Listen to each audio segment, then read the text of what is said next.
And Hey everybody, welcome back to the Caves Cast podcast. I'm Jeremy, I'm Ryan. and today we're going to be talking about the Incredible Hulk. Yes, I sir. guess mostly Legacy 800, but issue 19 of this run. Yeah, we'll catch you Uh, up to this point too. yeah, because the last time we covered this, it was before the Eldest Origin arc, right? Right. Which was like 6 issues ago, so Yeah. like 6 months ago, maybe. Yeah. Okay. Um. So what's happened since then? Uh, where were they? Where were they at during that? Oh, they They're were on the way to Las Vegas, huh? they were on the way to Las Vegas. Now That's they're right. in Vegas and Yeah, now they're in Vegas. This whole Vegas arc kind of kicked off with those two girls, right? It was them like they went to Vegas because they had this dream that they were promised that this guy was going to help them like get, and then they were like left on the side of the road, basically. right. And then the So cult actually took them up and right, it's weird because I feel like that intro is kind of like it implies that they had been there for some time and that things hadn't worked out and maybe they made some choices that weren't exactly the best. And it led them to standing at the top of the hotel getting ready to jump. right. Um, so I like that because I feel like the last time Las Vegas had any really like real relevance, I think, in Marvel was back when Donny Cates was doing Doctor Strange, like Damnation. Do you remember Yeah. Damnation? Yeah. That's back when like Mephisto. Well, no, it was Strange Um, that brought Las Vegas back. Like he resurrected the whole city. yeah. Yeah, I was about to say because it But was he like made gone for a while. It was like yeah, it was like some previous Hulk or some event that I think involved one of the Hulk characters like right. wipe Las Vegas. It might have even been when Hulk died like initially, like right before Immortal, like Right. No Surrender maybe, That because sounds it wasn't until what was that event with Nyx? No Road Home? Is that what that was? I don't remember. I don't It remember was that. like it was when damn, I don't even remember now. Yeah. It was that Avengers event where it was like Hercules. It kind of had like the Wade team from Avengers from that era, like Okay. 2016, 2017, and it was like Nyx, the goddess of night, the one that's been in Immortal Thor, like she was about like to take ready to take over the world or whatever. It's Right. been a while, but Yeah. it was fine. But I think that might have been anyway. Like a lot of these Hulk related stuff happened within a couple years of each other, and then Las Vegas was brought back during Damnation, and Mephisto had control of it, but then he lost it at the end of that event, and a bunch of other stuff happened.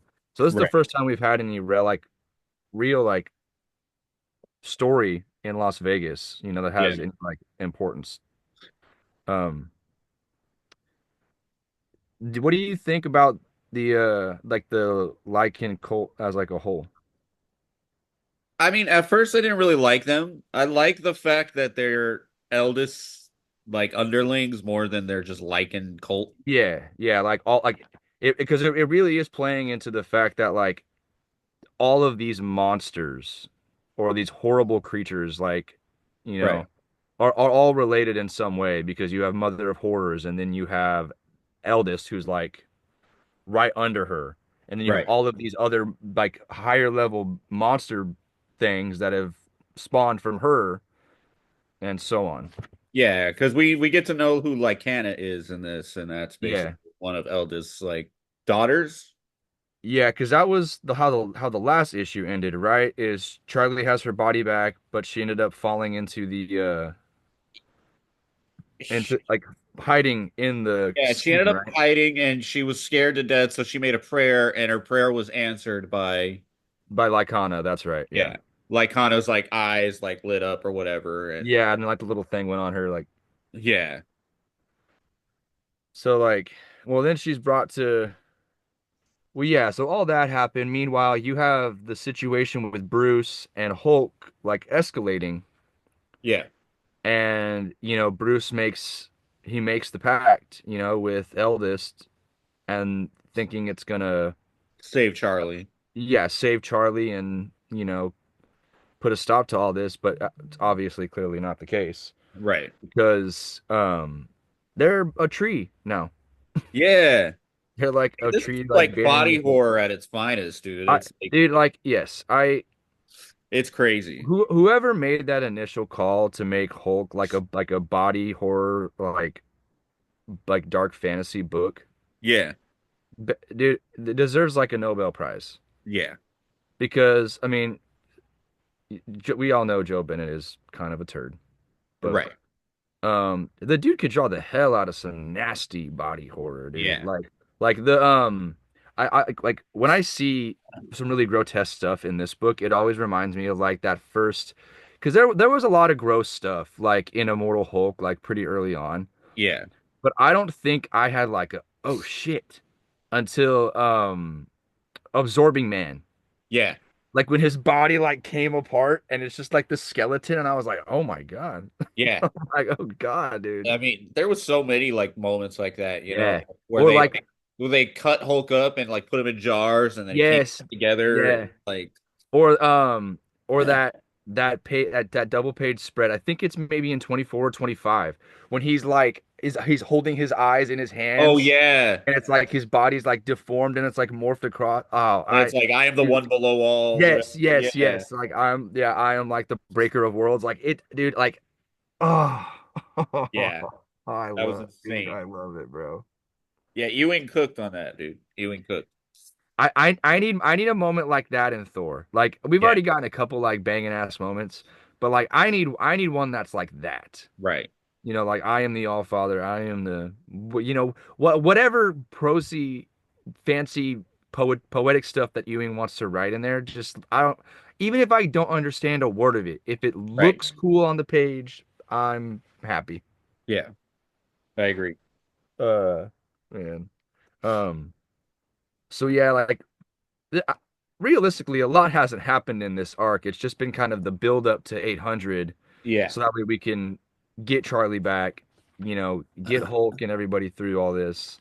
Yeah, Um, it's been more world building more than anything. It's yeah, you know, and it was funny because like there some of Eldest underlings are bringing Charlie, to her, right. and Hulk's just like, you should have ran. You're a stupid kid. Yeah. And then Charlie's just like, I don't give a shit, dude. Like, Yeah. I'm gonna fight you, and it doesn't matter. Like, you're not gonna keep me down. And then she like goes and fetches, like, goes tells like one of her girls to go get Lycana's skin, you Right. know, while she handles Charlie and Hulk and all this stuff. And Charlie is just reluctant. She's not giving up. And then uh, and maybe I missed this or I don't remember this. This little demon thing. When did it say that it had like a thing for Charlie? When the The little monster thing that like in the next page turns into her father. oh Was that like a couple issues ago? yeah, I think it was just like a thing of like Oh, like maybe like just like an offhanded like line yeah where it's like I like her, like no no no. yeah, it's just one of those like a Like when it's her creepy turn to eat, like when we can eat her, I want to eat her kind of yeah thing. Okay, okay. I kind of that's kind of what I gathered, but I just don't remember that ever being a point. So I was like, maybe it's just like a one-off line, and he's like, I like this thing. yeah But yeah, so this like skinwalker thing or whatever it is turns into her dad because it's the one that killed him, right? it I'm is sorry. yeah Yeah, it's the one that killed him, and then kind of like freaks Charlie out, and then she starts to transform. And right as soon as she's beginning to transform, the girl that Eldest sent out to get the skin, she's like, the god skin is gone, not realizing that she's basically turning into Lycana right now. right And then Hulk is just like, it's so funny, like the duality between yeah. Hulk and Banner, because he's like, Charlie, no.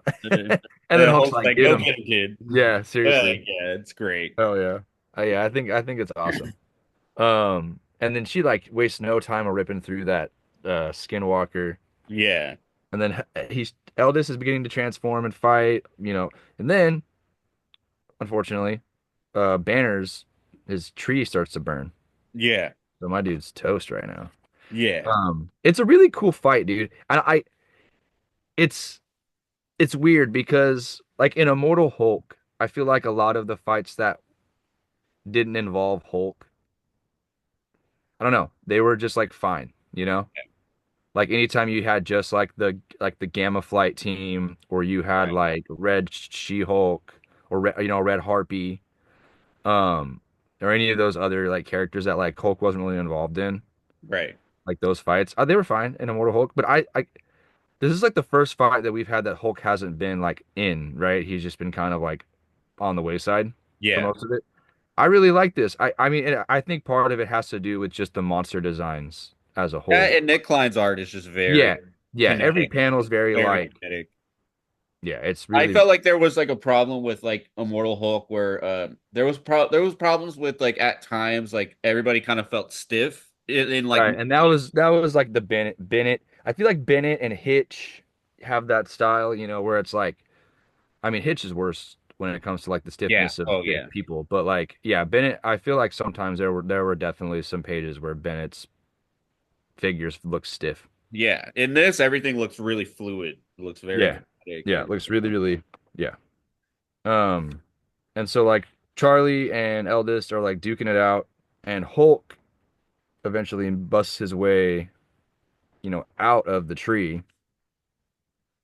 yeah, I like it too because it's like showing like there's like this little like boom every time, like boom, Yeah. boom, boom. And then he we I love this page. Dude, I love that it so much, yeah, bro. Just because the fact that this yeah, is probably so satisfying to Hulk to not only like get to beat the hell out of Eldest, but also get to swing Banner's face yeah, on fire at her. It's yeah. just the most ridiculous thing. It is hilarious. But it looks so cool, man. It It just does. looks sick. But I when I read this the first time, it got a laugh out of me because I saw Banner's face. He was like, I know. It is so funny. That it's like what like it's not like he could die, so I know, right? it's not like But he could that's die. so funny So, because like Nick Klein is a good at drawing facial expressions, and yeah. and you see just Banner's like gritting his teeth like right Yeah. for He's like, real, oh dude. man. I And I think love that it too. He's like, there's no even point to plead. It's yeah. gonna happen anyway. So And then he just stomps Eldest in like in a couple of pages, and the next thing he knows, Banner's woken up. What I imagine is probably the next day yeah. after that fight, and Eldest is now reeling from the loss, and now she's got to retreat and recover. Right. And then Charlie's bag is next to Banner, and he like clicks it open, and inside it is like her literal skin. Yes. So implying that she's still Lycana and she's still out and about doing her Right. thing.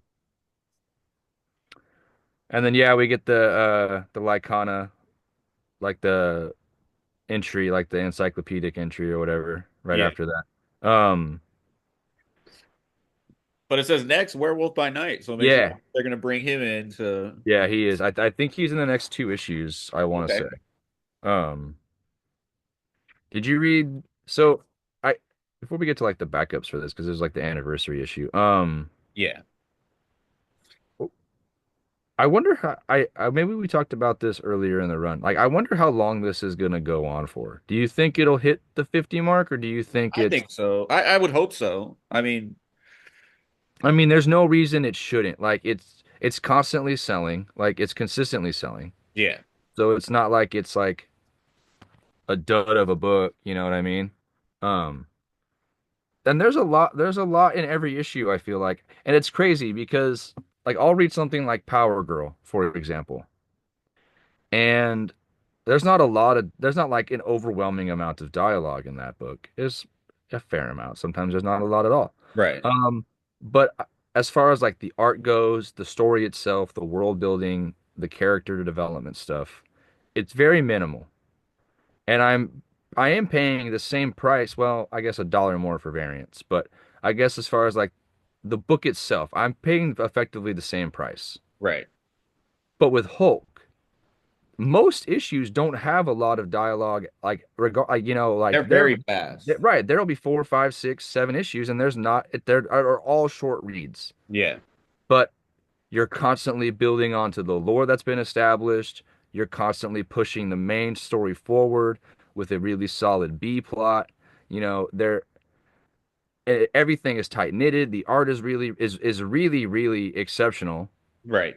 You know, every single issue, even the guest artists are exceptional. Like, Yeah. and I just chose Power Girl because I feel it's not that it's the same, but it's also similar in the like in how much like you're getting per page, I guess. Right. Um, I don't know. There's no reason that I guess what I'm saying is there's no reason why this book shouldn't keep selling for a long like it should have legs for a while Yeah. because it's consistently a good read. It's a 3.99 book.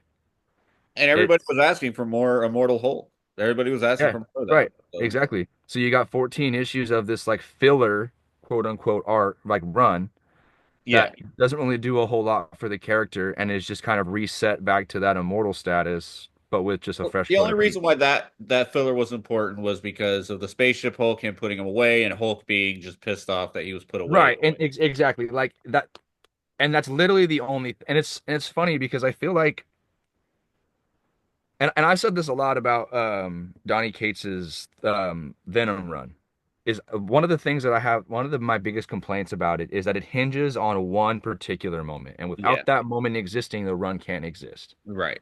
Because if that's like your whole focal point is a villain that was didn't really exist back when he was created in 2011, but 7 years later, you create him based off one singular moment.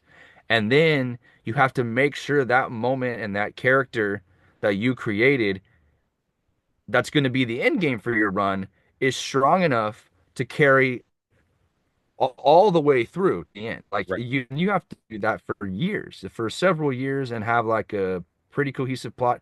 It's fine. It did a good job. It was okay. It's good. Yeah. Um, But it's interesting because I feel like this run, while it's dependent on the end, like while it's basically dependent on like the one concept of Banner and Hulk are at odds again because of Starship Hulk and the Mind Palace. Right. It's almost like the opposite. This run doesn't really exist without that little moment in between Immortal and this, because it sets the stage for it. But Johnson's a really strong storyteller and Right. can world build and create characters and do it all like and she's like pushing all of the chips in at the same time. So Right. it's just really smooth. Right. Every issue is really good, and there's those encyclopedia pages like the entries for each monster Yeah. is really helpful because it's just I mean, yes, you have to read a page of words, but it's It in the adds book. so much. It does. It really It does. adds It so adds a much. lot. Like Yeah. I remember the first one I actually sat down and read was the War Devils one, Yeah. and I was like, oh, these are really great. And so like I flipped through all of the ones that I could find like in the series, and I've read them all, and I'm like, I Which, think they're all speaking really of, I keep forgetting about it. I need to put that Hellhunters book on my poll. Have you read it? it comes out in January, I think. Oh, okay. I thought I missed it. But yeah, I want to No, put it's that not on out my yet. poll. I You want got to put you that on get my it. poll because it's It's Fort gonna be sick, dude. Johnson, and we're getting that Ghost Rider like Yeah, 45. World War II Ghost Rider is gonna be sick. Yeah. So yeah, what did you think of these backups? They were okay. I mean, if you're the what's that guy? What's his name? Amadeus Cho, Yeah, Amadeus Cho. The totally last awesome time we Hulk. saw him was Greg Pak did this Planet Hulk series, like I think it was last year or the year before. Mm-hmm. It was like a Planet Hulk like 1,000 years later, whatever, something like that. Oh, okay. And it basically that was like very focused on Amadeus Cho. But it seems like Greg Pak isn't really talking about that because I felt like it was like 1,000 years in the future, whatever. Uh Yeah. this feels like, like it feels like Greg Pak's like, okay, the last time people saw him in continuity was in Immortal Hulk. So we'll just Yeah, because he was kind kind of of just like messing around, like not messing around, but he was like trying to help Bruce, and Bruce kept blowing him off, right, because basically. pretty much everybody that had Gamma was involved, Yeah, in Immortal Hulk. Yeah. So I Yeah, like this it because I think it's just going to show that the Green Door is going to affect everybody again. So you might as well start yes. everybody in. Yeah, and this I think this is a really good way to do it, like because you're letting these people you're letting people who have I mean, I guess the Groenbeck story for She-Hulk isn't really like this doesn't apply to that. But um like with Pac, he's written Amadeus, a fair amount. So it makes sense to have him like just put a story in and then you have him included in the run in case you need to bring him back in and let Johnson take care of it then. Right. Because So I mean, Greg Pak did that whole Planet Hulk run, yeah, like that whole World War Hulk, Planet yeah. Hulk. And so it only makes sense. But basically in that one, it was about like Amadeus Cho being on a planet for like 1,000 years. It's like a planet alone. So I like I how mean, he it like was really nothing. It was like a nothing burger little yeah. sequel tie-in, but Well, yeah, I mean, because it basically is just like Amadeus continuing to try to help Bruce, right, and then, I guess, and Hulk, because he's trying to speak to, Bruce, thinking that Bruce is the better of the two, not realizing that's like, dude, I'm literally just the same. Like, I'm still me. It doesn't matter what I look like on the outside. Like, I'm still a monster on the inside. That's how Bruce feels. right. So he just blasts the shit out of Amadeus. Yeah. And then Amadeus obviously just recovers, stands up, and he's like, you're not alone, dude. Like, just quit acting like an idiot. Yeah. I mean, I like that too, where he's like, I know it's just you. You're just being stubborn. Stop it. Like, you're not being Yeah, malicious. Or, yeah. you And know, this She-Hulk story is whatever. yeah, it's fine. I I guess I don't know. At first, I thought like this little kid that she met. I was like, oh, maybe it's just a little Jennifer, and it's Yeah. like we're going through her memories, and and then like with the mom, with the accident with her mom. Yeah. I'm like, oh, we're definitely going through memories. And I'm like, oh, who are these people? Maybe it's like her family and it's just moments from her past. And then I was like, maybe we're gonna get somewhere. And then I just see it's just random, literal nothing. Just I mean, it was fine. Right. Was it I didn't hate it. necessary? Yeah. Was it necessary? Like, yeah. Like do I think that these three backup stories, what was it? Is it three? Yeah. Yeah, the three backup stories at the end of this are worth 4.99? Absolutely not. No. No. This should have been a 5.99 issue. Like Yeah. no doubt. Like the Like even even this like Benjamin Percy story at the I very was literally just about to say that. This yeah. Benjamin Percy story where it's Thunderbolt Ross is literally just whatever. Yeah, you could just literally say like, hey, he breaks out of prison and Doom wants to Hey, talk. yeah, Doom MCU wants to talk to him. synergy. Yeah. MCU synergy. Here you go. Like, yeah, it's literally just fun. Yeah. I mean, Doom was the best part of this story. Just seeing Yeah, Doom. which Okay, I cool. guess I am interested to see what Doom has planned for Thunderbolt Ross because Right. he is going to be showing up at some point during World Under Doom. Ross Right. will. So I'm interested to see where that goes at least. Right. But yeah, man, this Klein killed it like always. Just yeah, good, destroys it on art. super He's awesome. basically the main storyteller here. He's the one that's doing most of the story. Yeah, it's right. It's and that's how you know like you have a really good team that like that's collaborating well Yeah. is you've got obviously Johnson who's like who's built these characters out, this lore, these monsters, where the story will go. But it doesn't work unless you have a visual storyteller that can do it. Right. Because he could have picked, he could have this really could have ended up like Daniel or not Daniel, Phillip Kennedy Johnson and Greg Land. Right. Ooh.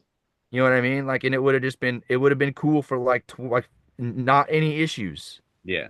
I was gonna try and be nice and say maybe a few issues, but who am I kidding? It wouldn't have been nice at all. Right. And Um, it's very different too because it's not like Philip Kennedy Johnson writes like this all the time. yeah, Like in Batman and Robin, it's actually very dialogue heavy, a right. lot more. In this, he's just like, you know what? I want cool stuff to happen, and I know Nick Klein can do it, so I'm gonna just guide Nick Yeah, Klein's pen yeah. to Let's him tell the story with the art, which I think is very important sometimes. Like I don't always need like with the Batman and Robin book. Definitely. Especially not that Javier was it Javi Fernandez, is that who the yeah, artist is? yeah, A great artist. I think he's yeah, really good. But that's not the guy that you put minimal dialogue on and say, right, because like with the story that they're telling in Batman and Robin, you need that dialogue. You need Bruce explaining who this person is, who this Memento guy is, Right. what he's all about, how he's connected to him, all these things. Because you can't really do that. I mean, you could, but you're wasting a lot of pages trying to just tell the story when you can do it in a couple of word blurbs and be done. Right. So Yeah. it's a balance. Yeah. And I mean, but that's what I love about Phil Kennedy Johnson is like while he does have like a knack for world building and everything that he does, he always is trying to just prop the world he's in up and just Yes. trying to add to it. I Yes. think that's like the only constant because everything else it seems like he adjusts. It's like, okay, I got Yeah. this artist, I'm gonna adjust to fit his style here. I got Yeah. this, it's very cool the way Phil Kennedy Johnson is aware of Yeah. his He's he's strength. he's very adaptable to like the people he works with, the characters he's working on, like the kind of story he's telling. Because like if you like Superman, his Batman, Crocodile Black, Incredible Hulk, The Last God, all different genres, all different artists, all by the same writer, all feel very different in every respect. Yeah, absolutely. Because I was just So, thinking, like, imagine, like, because and they're all good. yeah, his like synergy with like Federici, for example, on like the War World stuff. Yeah. Holy crap! And then I was thinking about the other day, like, what if like Federici came and like did a guest issue for Incredible Hulk? Like that would look insane. That would look so insane. It Don't would even be, why you gotta say that, man? yeah, it would be like because I was thinking about that and I was like, dude, it would That look would go borderline like religious the way he, that would go like that so type that of, would go so hard, dude. yeah, it's Imagine him drawing a Hulk versus Elvis fight. yeah, dude. Like, I don't know. Like in my Oh. opinion, Federici is like another like Assad Ribic, where it's just Yeah, like, dude. No, honest, yeah, I agree with you. And I'm telling you, man, one day I'm going to Lake Como Art Show. I'm gonna meet those guys. yeah. But I mean, I'm I would going. kill to have a PKJ and Oh, dude. I know, man. I would kill to have that too with those two working together. That would be really, really great. That would Yeah, be if I could cool. get an Assad Ribic PKJ story, that would be dope. Like Dude, 6 issue Thor PKJ Assad Ribic. I'm that on would it, be dude. nuts, dude. Like, yeah. I don't know. Like I don't know. I think about like pairings like that all the time where I'm like, dude, Oh, dude, yeah, I'm guilty of it too. I know. yeah, because I just think the world building he would do with that type of artist would Yeah, it just, would be really, really great. yeah. Like, I mean, look how Hickman effortlessly does it with him. Yep. Like, There's I so don't many think good writers in Secret comics right Wars now. would not have hit as hard if it wasn't Ribic doing it. Yep. Nope. I agree. I agree. I agree. Ribic is I mean he's one of my favorites, so I'm never gonna say Yeah, nothing. I mean, it's just don't draw Carol, dude. You're yeah, good. yeah. Carol is not his Carol bugs me. I Right. and it's like 10 times out of 10, dude. I'll buy a book if Ribic's on the art. Like Yeah, I will. yeah, I just every time he draws Carol, I'm just like, yeah, "Ooh, yeah. yeah, don't draw her, dude. Like, just please don't. She's like 150 years old compared to everybody else. I Like, mean, go ahead. because my one complaint with the Aliens versus Avengers book Right. is when she's every page that she's on, like, there's a bunch of old characters in that book. Somehow she looks older than them all. Yeah, It's like you have these magic space powers that should help with the aging thing, and then somehow it doesn't. right. Tony's like It cracks me up. decrepit, and she still somehow looks older Yes, than yeah, literally, yeah. Tony's like shriveling up like yeah, to a prune, and Carol's over here with her like saggy old face. right. Oh, dude. Yeah. Besides that, Um, but like I said, Asad Ribic did, in my opinion, the best comic event. oh, hell yeah, dude. No, And 100%. I can't even remember the last time an event was that great. It is probably the best comic event. Yeah. Like, there's really not really any way around it. Yeah, it's just really probably the best comic book event. Yeah. 100%. Damn, dude. We need Well, another super. we got about 6 minutes left. I know you went to Fan Expo. I did. This is my third year going Okay. to Fan Expo San Francisco. Little bit lighter this year. There a lot of creators canceled. Yeah. Jason Aaron was supposed to be there, canceled. Joshua Williamson was supposed to be there, canceled. There were a lot of artists that canceled that I was looking forward to meeting, so I didn't bring any blanks. I didn't I didn't bring a whole lot of stuff to get signed. Um, I did meet Donnie Cates. It was okay. It was like his first the first time I've seen him since 2020. Right. This is the first time And when I post accident too, right? yeah, exactly. Like, because I know he's been like he was scheduled for a lot of conventions post like the accident and like everything else that's been going on, and like because he hasn't written anything else since then. Right. Um, so he was there. He was late that on Saturday, um, by like several hours, and then like we had done a few.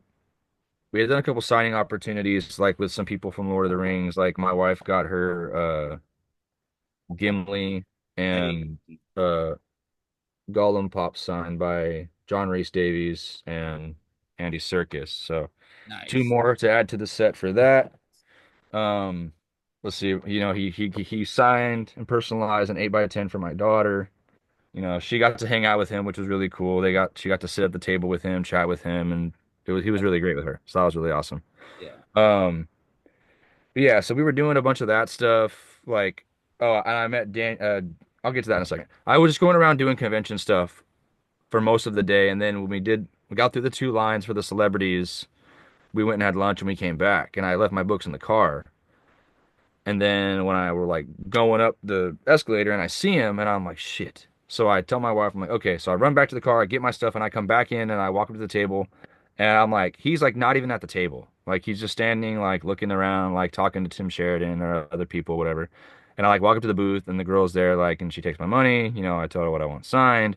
And he's just kind of like really, really just quick, like, here you go. So these are the four books I got signed. I got my Anaki Miranda, Beta Ray Bill sketch signed. I cracked my 1 in 50 for Thor 6 to get signed. I have Right. first Black Winter, and then I've got the Miguel Mikado Jane Valkyrie variant. Right. But I also got the Nick Klein design, my Beta Ray Bill. Oh, that's I dope. got that one signed too. But that was fine. That all went just fine.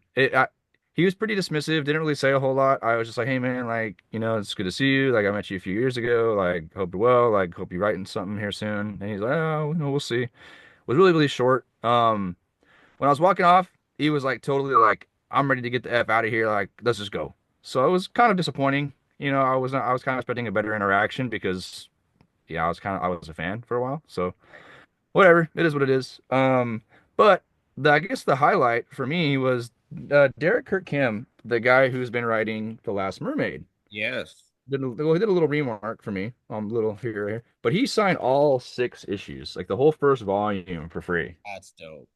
So a really, really great guy. He was there last year, and I saw a poster for The Last Mermaid, but it hadn't come out yet.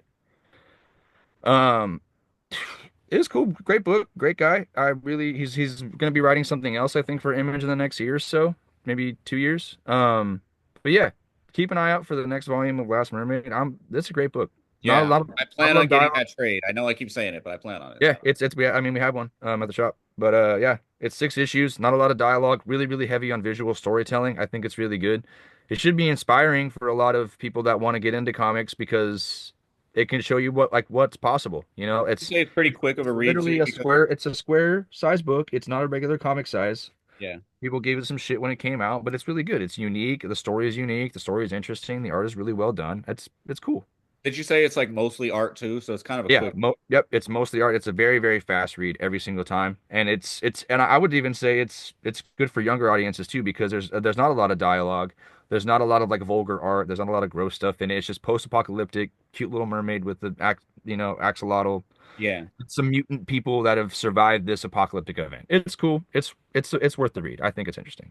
that's awesome. But Fan Expo was fun. I will probably be going next year if there's a decent lineup. If there's more Lord of the Rings actors, we're definitely going because we just have to keep getting the set done. Right. But yeah, maybe you and I can go next year Yeah. too, for sure, Now man. that I got this new job, I'll probably be able to have Hey, the let's do it. disposable money so I could be able to go to it. Yeah, dude, and that was the thing, man. I was very frugal this time around, and I took my brother. It was my brother's first time. He had fun. He met Tyler Hoechlin, the guy who plays Superman and Lois, because he also voices Sephiroth. Got you. Yeah. Got his steelbook signed, and then he met the voice actor for Naruto, and That's she dope. signed his pop. So cool stuff. we got like a less than a minute now, Yeah. so I think that's all we've got. We appreciate all the support, all the views we've had over the last like what year and a half almost. Yeah. Yeah. We're getting ready to wrap up 2024 here pretty soon, so We'll talk we got about we comics of have the a couple, year or something yeah, we'll have a couple more episodes coming out. But thanks again, guys. We'll see you next time. later Peace. on, guys.